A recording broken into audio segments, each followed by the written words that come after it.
कर्मण्येवाधिकारस्ते मा फलेषु कदाचन मा कर्मफल हेतुर्भुर्वते करिष्यामि। गीता का यह श्लोक है। आज हम बात करने वाले हैं ना दोस्तों कर्मा के बारे में। हमारी लाइफ में ना कर्मा कैसे काम करता है और हमें कोई भी काम करते हुए कैसे इन चीज़ों को ध्यान में रखते हुए कर्मा को कैसे करना है और अपने ज़िंदगी को कैसे अपने कर्मों के द्वारा खूबसूरत बनाना है। आज हम इस पर बात करने वाले हैं, ठीक है। तो हमारी लाइफ में ना 3 प्रकार के कर्मा होते हैं। हमारा प्रारब्ध कर्मा होता है, क्रियमाण कर्मा होता है और हमारा संचित कर्मा होता है। ये 3 प्रकार के हमारे कर्मा होते हैं और इन्हीं के अकॉर्डिंग हमारी लाइफ का पूरा कैलकुलेशन इसी के हिसाब से चलता है। और कैसे चलता है आज हम इस पर बात करने वाले हैं, ठीक है। तो सबसे पहले आते हैं ना क्रियमाण कर्मा के बारे में। क्रियमाण कर्मा क्या होता है, जैसे कि जो भी हम प्रेजेंट मोमेंट में काम कर रहे हैं ना, जो भी काम हम ये बुक ये कुछ लिख रहा है, कुछ पढ़ रहा है, कुछ भी कर रहे हैं ना, तो ये हमारा क्रियमाण कर्मा होता है, ठीक है। क्रियमाण कर्मा होता है। अभी मैं आप तीनों के बारे में बताने वाली हूँ। तो जो हम प्रेजेंट टाइम में कर रहे हैं ना, कोई भी मूवमेंट कर रहे हैं, कुछ भी कर रहे हैं, तो ये हमारे क्रियमाण कर्मा में आता है। हम अच्छा कर रहे हैं या बुरा कर रहे हैं, ध्यान से समझना इस बात को। अगर हम बुरा काम करने जाते हैं ना, तो हमारे मन में एक आवाज़ आती है ज़रूर, करनी चाहिए या नहीं करनी चाहिए। तो अगर हम उस मन को मार के वो काम कर देते हैं या फिर उस पर विजय हासिल कर लेते हैं, तो ये हमारे क्रियमाण कर्म हो गए, ठीक है, प्रेजेंट टाइम के कर्म हो गए। इसके बाद आते हैं ना संचित कर्म। संचित कर्म क्या होते हैं, जैसे हमने जो क्रियमाण कर्म किए ना, उसका फल आपने सुना होगा कि कर्म का फल कर्म के साथ बंधा हुआ होता है। और गीता में ये साफ साफ लिखा है कि कर्म करते जा फल की चिंता मत कर। तो ऐसा नहीं है, अगर फल की चिंता नहीं कोई करे तो इंसान कर्म ही ना करे। फल को ध्यान में रख के ही कर्म किए जाते हैं, तभी आप जो है अच्छे कर्म कर पाओगे, नहीं तो आप बुरे ही कर्म करोगे। क्योंकि अगर आपको फल पाने की लालच और इच्छा जो है ना, वही आपसे अच्छे कर्म करवाती है। नहीं तो फिर आप क्यों काम करोगे भैया, आपको कुछ बदले में चाहिए होता है, हर एक चीज़ की कीमत चुकानी पड़ती है। तो कोई भी इंसान ऐसे कर्म नहीं कर सकता। उसको फल की इच्छा करना जायज़ है भैया। हम कोई भी काम कर रहे हैं, कुछ भी कर रहे हैं, तो एक अंदर से एक चीज़ होता है ना कि हाँ इसके बदले हमें कुछ मिलेगा। लेकिन अगर कोई इंसान आपको कह दे कि कर्मों का फल मिलेगा आपके सामने, तो आपको वहाँ पे ना दुख ना हो कि हमने कौन से कर्म किए हैं कि हमको कौन सा दुख, अच्छी चीज़ें मिलने वाली है कि बुरी चीज़ें, आप जानते हो भली भांति से, आप अपने आप से परिचित हो।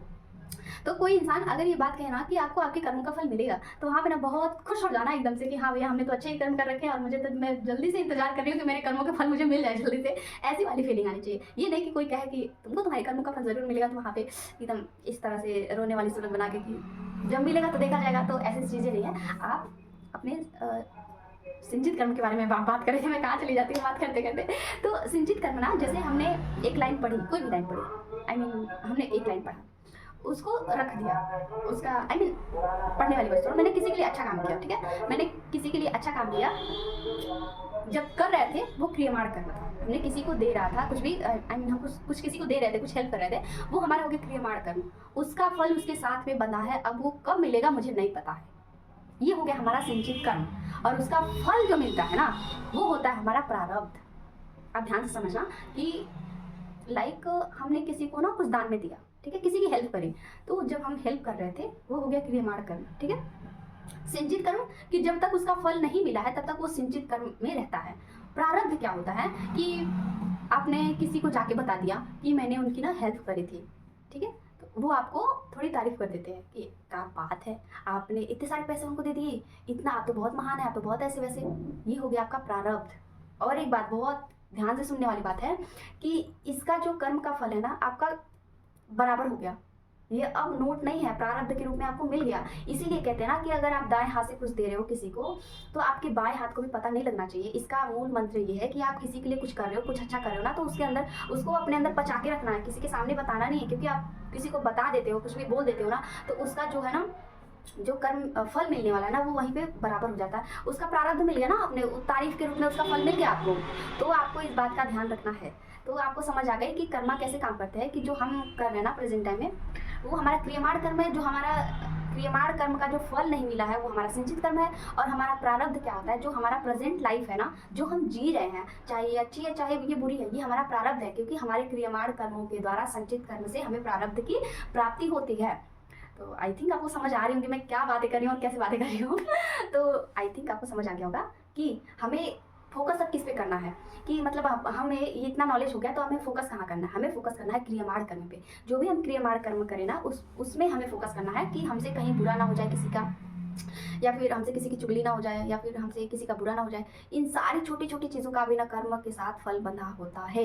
कहीं ना कहीं आपको लेना पड़ेगा। आप अच्छे कर्म करोगे तो उसका भी फल मिलेगा, आप बुरे भी कर्म करोगे तो उसका भी फल मिलेगा। आप मना नहीं कर सकते हो कि मुझे इसका फल नहीं चाहिए, या फिर मुझे अच्छे कर्मों का फल नहीं चाहिए, या मुझे बुरे कर्मों का फल नहीं चाहिए। वो टाइम होता है ना, लोगों के मुंह से आपने सुना होगा कि हर एक चीज़ का एक समय आता है।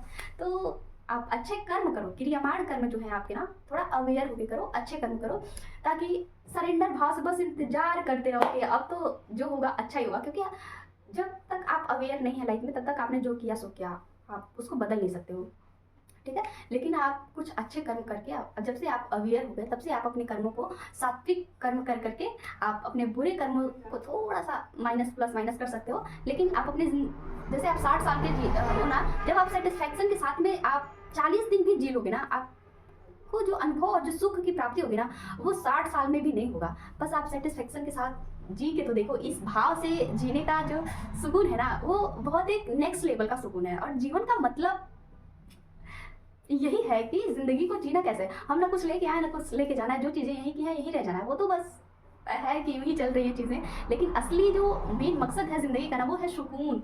तो लाइफ में सुकून बहुत ज़रूरी है, और उसको आप अपने अकॉर्डिंग जैसे चाहिए वैसे बना सकते हो। बस थोड़ी सी चीज़ें हैबिट में ले आइए अपने, और अपने ज़िंदगी को बहुत खूबसूरत बनाइए। तो आई होप आप समझ में आ गया होगा आपको कि कर्मा कैसे हमारी लाइफ में काम करता है, ठीक है। तो आज से आप अपने क्रियमाण कर्मों पे ध्यान दोगे, और हमेशा अच्छी चीज़ें, सात्विक चीज़ें ही करोगे, ताकि आने वाला प्रारब्ध आपकी लाइफ में बहुत अच्छा अच्छा हो, ठीक है। Okay, thank you so much and love you all.